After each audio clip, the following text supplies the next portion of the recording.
la voix. Non, c'est moi la voix. Nous sommes la voix. Nous sommes tous la voix des sans-voix. Des avocats du collectif de la défense du général à la retraite Ali Rdiri en détention provisoire depuis 16 mois à la prison de Koléa ont organisé samedi 3 octobre une conférence de presse durant laquelle ils ont dénoncé une procédure longue pour un dossier vide et une volonté de punir Ali Rdiri.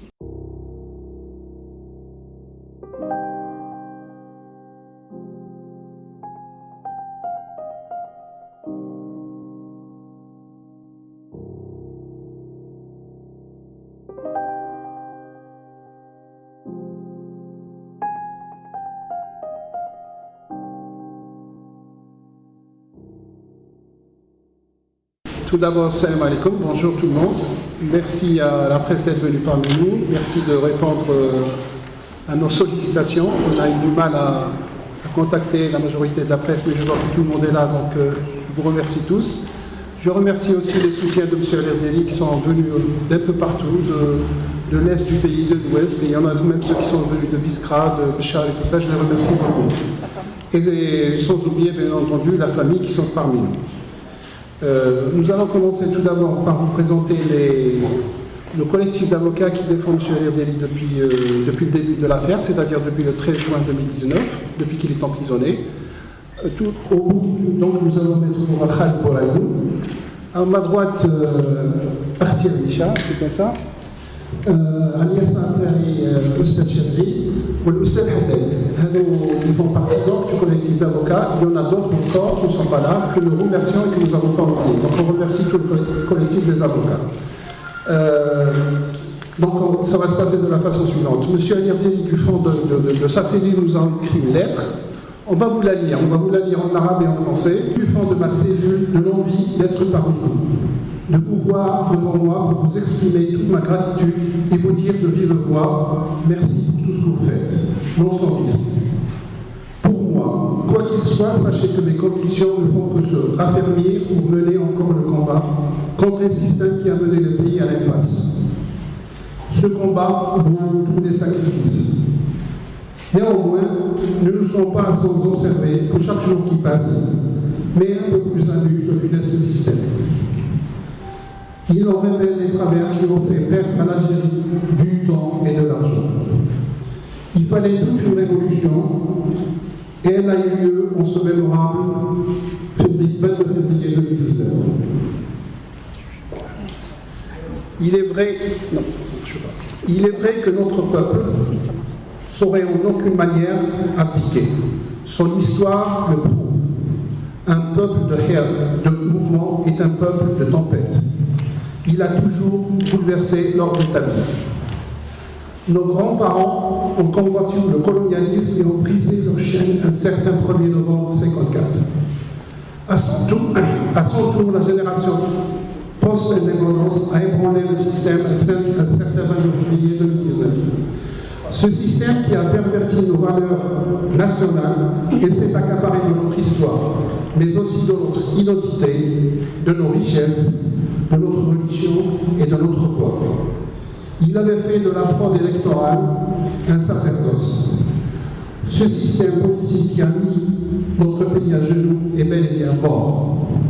Nos jeunes et moins jeunes, le peuple entier lui a donné l'estocade. Alors qu'il était déjà moribond, il a pu l'achever et on est revenu à bout de ce même système. Seule une révolution soutenue par un peuple pouvait le faire. La révolution citoyenne du 22 février 2019 l'a réalisée. Elle est le ressac de ce que les 6 immortels avaient enclenché ce fameux novembre 1954.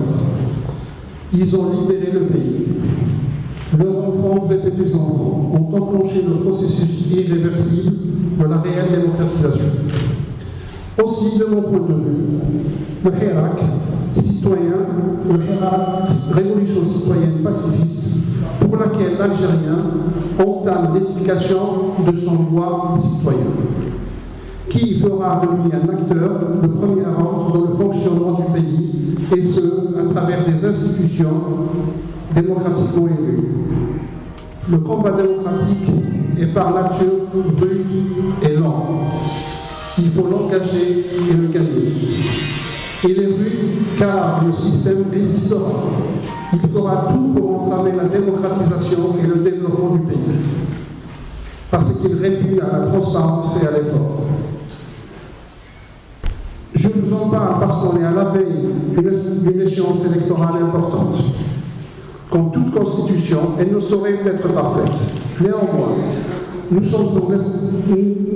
espérons qu'elle sera porteuse de principes, de normes et des aspirations de la révolution citoyenne, le Hirak.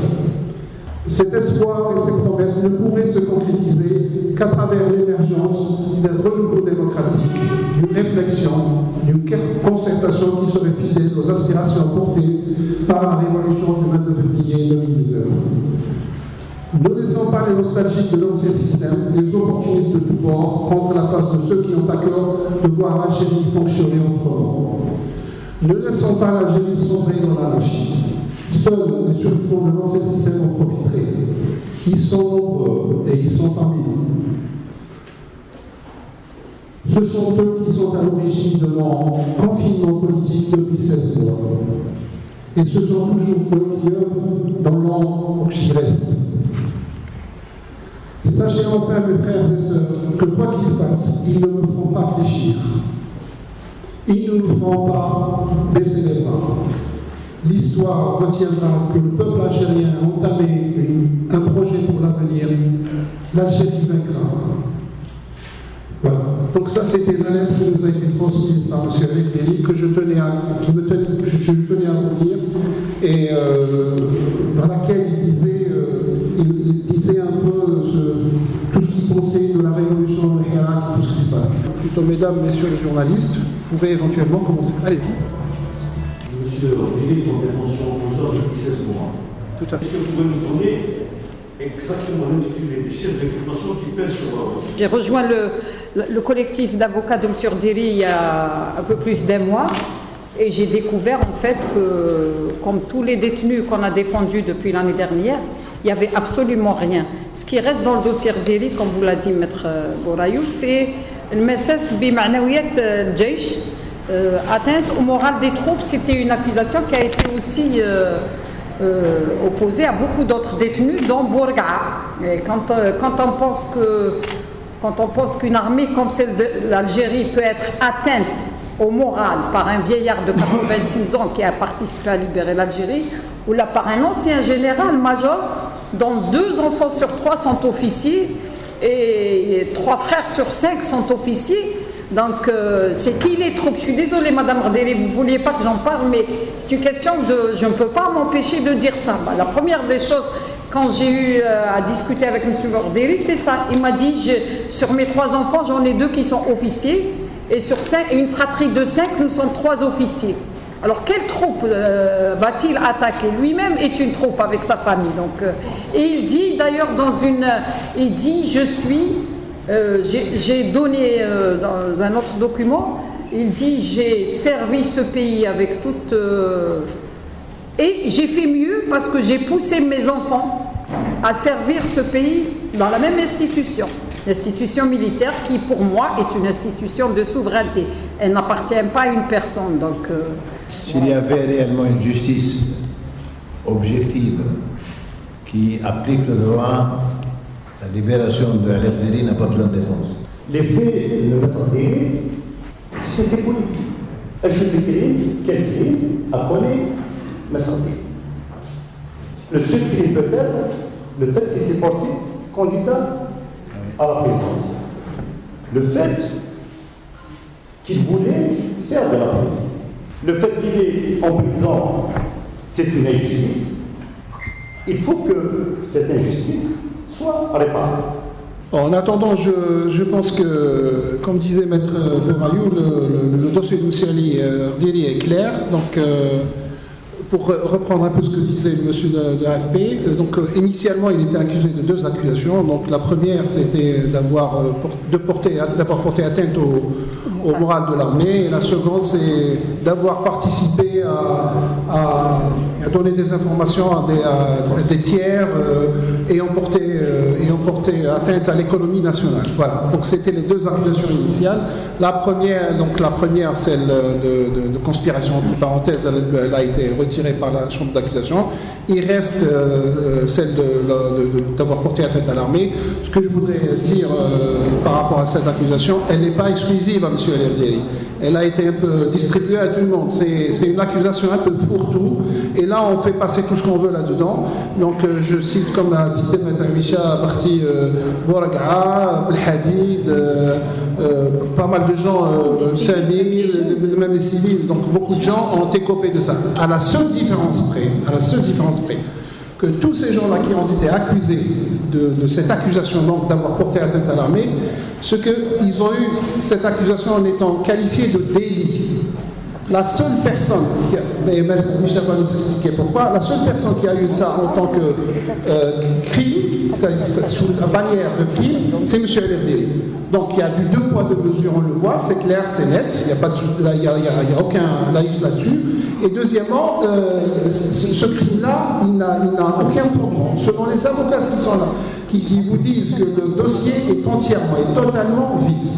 علي الغديري كما يعلموا الجميع عنده دكتوراه ديتا اون سونس بوليتيك. لما استعمل عباره لو كونفينمون بوليتيك هو اول من استعملها. هو استعمل بزاف امور، هو الاول قبل 22 فيفري، هو اول من نادى بالجمهوريه الثانيه، هو من استعمل عباره القاطعه، هو اللي استعمل عباره تغنى انت خساف انا ولا بوكو تشوز. مالوريزمون تسمحوا لي علي الغديري ما داش حقه على المستوى الاعلامي. علي الغديري ما داش حقه على المستوى الاعلامي. كاين صح رجال راهم يناضلوا ونثمنوا المجهود تاع رجال الاعلام تاعنا، خاطر حتى هما خلصوا فاتوره كبيره، ولكن علي الغديري بالضبط لم ياخذ حقه. يبدو لي انه يسال اكثر من هيك، لانه ابن النظام يعرف النظام والوحيد اللي عنده القدره على ايجاد هذه القطيعه. القاب اللي لما تابعوه راهو مسجون، الجريمه ما كانش جريمه، لا توجد جريمه. وسبقوني السيد العميد والسيده العميده سبقوني، ما كانش جريمه. انسان يلاقي انسان اخر، انا لا اصفه بالمجرم، ولكن فرضا نعتبره مجرم. انا نلاقي مجرم في الطريق نقول له صباح الخير مساء الخير، جو برون ان كافي، نمشي مترتين يلوحوا لي المونوت يقولوا لي انت مجرم كيفو. هذا اذا ثبت انه مجرم. نحن نتحفظوا على العباره لانه العداله لم تدينه بعد. سي تو سكي في الدوسي هذا ما كان سيون شيماتيز. اذا السي علي الغديري راهو في وضعيه الحكم، نعاود جو ريبيت، المصير تاعو ما راحش تصرف فيه نصوص قانونيه، ماهوش نص قانوني راح يخرجوا من الحبس، خاطر لو كان نص قانوني يخرجوا من الحبس المفروض ما يدخلش اصلا. قبيل العميد بوريو استعمل عباره قال راه قاعد يخلص يدير في عقوبه بحبس احتياطي. الحبس الاحتياطي اللي راه فيه، يسمحوا لي زملائنا نفتح قوس، هذا الحبس الاحتياطي او لا يلجا اليه نص قانوني واضح، سي اون اكسبسيون. وقتها نروحوا لما يكون المتهم يحتاج الى حمايه، واحد قتل يحميوه يلوحوه في الحبس خاطر لو كان يخرج قادر ينتقموا منه، وواحد يدير حاجه مسه بالنظام العام للمجتمع رفضها، قضيه اخلاقيه قضيه كذا، وواحد قادر ياثر في سير التحقيق. هاد الناس اللي القانون يجيز للقاضي انه احتياطيا يحطوا في الحبس باش ما ياثرش في التحقيق، ولا باش ينحميه، ولا خاطر القضيه خطيره، والا انسان ما يقدمش الضمانات اللازمه للمثول امام العداله، ربما يرسل الباسبور ويهرب للخارج. علي الغديري شكون؟ قضيته ما فيها حتى خطوره. انا شخصيا جي ديفوندر دي كار نفس التهم بجناح ولاد صغار 25 30 يجيو طليقين بابيون يعني سولمان جي ديفوندي كالكا بنفس التهمه، جا من دارو رافع والقاضي كان في المستوى اعتبر البراءه وراح روح. علاه علي الغديري يكون محبوس؟ علي الغديري المترشح للرئاسيات، علي الغديري دكتور الدوله، علي الغديري اللواء السابق، علي الغديري ابن المجاهد حفيد الشهيد، اب 4 ولا 5 ولا 6 بالعائله تاعو في الجيش، ما عندوش الضمانات للمثول امام العداله. اذا هذا ما يقدمش الضمانات من يقدمها؟ اعطيني لي شخص اخر اكثر ضمان من وجوده مرشح للرئاسيات. التحقيق انتهى. يخرج يأثر في التحقيق. انتهى لما كما كان يقول ماتر بوريو بإرسال مستندات للسيد النائب العام. صافي دير قاضي التحقيق قال لو دوسي إكلو بلو ما عنده ما يخرج، ما عنده ما يأثر في التحقيق. فهمتوا علاش؟ دونك لا ديسيزيون ماهيش جوريديك، لو كومبا اي بوليتيك. حنا قلنا قدام غرفة الاتهام اللي يحب يدير السياسة يروح يمارسها في بلاصة أخرى. هذا المكان طاهر، العدالة في الأصل تكون طاهرة، لا تستعمل لتصفية الحسابات الشخصية ولا الحسابات السياسية. اللي يحب يدير البوليتيك يديرو في بلاصة أخرى. سولوي كي فو أباتر السيعلي بوليتيكمون يدير له حزب ويهاجمو ويقول له البرنامج تاعك سيء وما عندكش قدرات وماكش مؤهل. سي سون دروا بليز ابسولي. مي أرواح خطر إنك تشكل خطورة. ادخل للحبس اون تو مي اون كونفينمون بوليتيك حتى نعدلوا امورنا ومن بعد نشوفوا سا ترو دوري. انا نحب تفهموا باللي المشكل راهو لم يعد مشكل قانوني، لانه عندنا كفاءات ربي يبارك دي سوميتي، عندنا كفاءات في الدفاع. المشكل ماهوش قانوني، المشكل في مكان اخر. سيعلي ديرونجي اي ريسك دو ديرونجي انكور. الرجل اللي كانوا حطوهم يجيب 10,000 صوت، 10,000 استمارة، هدف لهم ب 120,000 استمارة. هوب إلي دونجور. الرجل اللي قال أنا أو النظام إلى بارلي دو رupture وما قالش تغيير نرقروا، قال رupture. نحب باش الناس تعلم احنا كدفاع رانا نقولوا باللي تقديرنا انه ما كانش ملف، ولما ما يكونش ملف ما كانش نص قانوني، لانه لما تكون جريمه احنا نناقشوا القاضي اركانها قائمه، دار واقعه ماديه يديرها الكليون تاعنا، يدير واقعه ماديه نناقشوها. السيد القاضي راه ما دارش نيت ولا متتجه الركن المادي الركن المعنوي للجريمه حاجه مبنيه. ما كانش واقعه ماديه صدرت من الدكتور علي غديري اللي تستحق الدفاع. المشكل السياسي واش نقدروا نديروا سو لو بلون ليغال. حنا مازال عندنا حق تقديم طلب الافراج المؤقت ويجوز ذلك قانونا، ويبقى النظر تاع الملف تاعو لما يطرح على المحكمه العليا في الغرفه الجنائيه راح تفصل فيه بقبول الطعن المقدم منها، قبول من طرف هيئه الدفاع. اذا قبلوا الطعن يعاد الملف لغرفه الاتهام ونزيدوا نوقفوا ونقدموا ملاحظاتنا ومذكراتنا ودفوعنا امام غرفه الاتهام. اذا رفضوا الطلب، رفضوا لنا الطعن، سنجد انفسنا مضطرين للوقوف امام المحكمه الجنائيه للدفاع عن المتهم، يولي متهم انذاك. شكرا. ربما زملائي تفضل استاذ تفضل. نفكرك على السؤال تاع الصحافي دحيح. الدفاع قدم يعني الطالب بالنقد القرار في حاله امام محكمه الجنايات، وقدم عده طلبات من اجل الافراج. المساله هي مساله تاع تعجيل الفصل في القضيه المعروضه امام المحكمه. وهذا الطلب تاع تعجيل الفصل هو طالب يعني يكون قانوني، ما دام راهم يتكلموا على اصلاح العداله، والاصلاح العداله ما تبقاش في الملفات، تفصل في الملف. On va juste répondre à la question après vous passer le micro. On a été sélectionné plusieurs fois. Enfin, on a été avec Maître Michel Marty, donc là où il est. Donc il est actuellement à Coléa, la prison de Coléa. Donc elle l'a vu plusieurs fois. Elle va vous dire par rapport à sa santé. Mais nous, n'espèce donc écoutez, moi je ne le connaissais pas. Je le connais depuis à peu près 1 mois et demi. Il donne l'impression d'être en bonne santé. Ce qui est important, c'est qu'il paraît vraiment... c'est un monsieur bien dans sa peau, qui sait pourquoi il est là. Donc il n'a pas l'air abattu. D'ailleurs, je fais la comparaison avec Khaled Dararni aussi, ils sont pareils, tous les deux sont en Coléa. Il donne l'impression d'être, en tout cas, la santé morale, mentale, elle est très bien. Physiquement, comme tous les détenus, je ne le connaissais pas avant, donc ils paraissent un peu amaigris parce que, comme m'a dit Khaled Dararni, c'est pas que j'ai pas d'appétit, il n'y a rien à manger. Voilà, en prison, ils ne reçoivent pas le qofat à la famille, donc, mais honnêtement, il paraît très équilibré physiquement et moralement. Donc voilà. Bonjour. La lettre que vous avez lue dans l'affaire de Chagrin et une lettre évidemment politique. Ouais.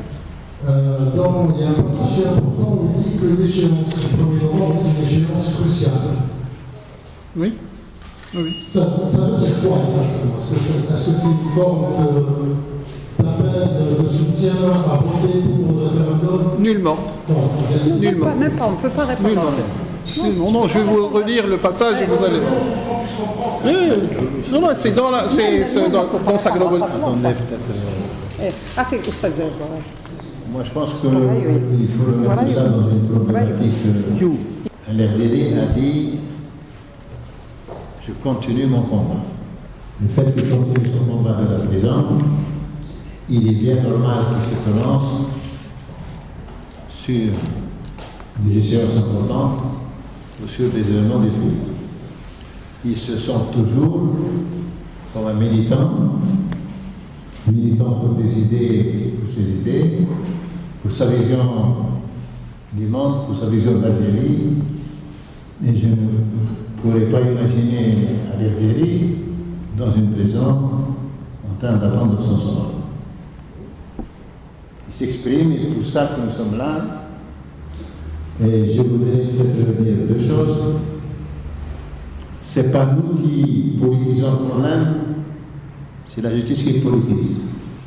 Fin de ce numéro pour Collectif pour la vérité. On se retrouve la semaine prochaine. Au revoir. C'est moi la voix. Non, c'est moi la voix. Nous sommes la voix. Nous sommes tous la voix des sans-voix.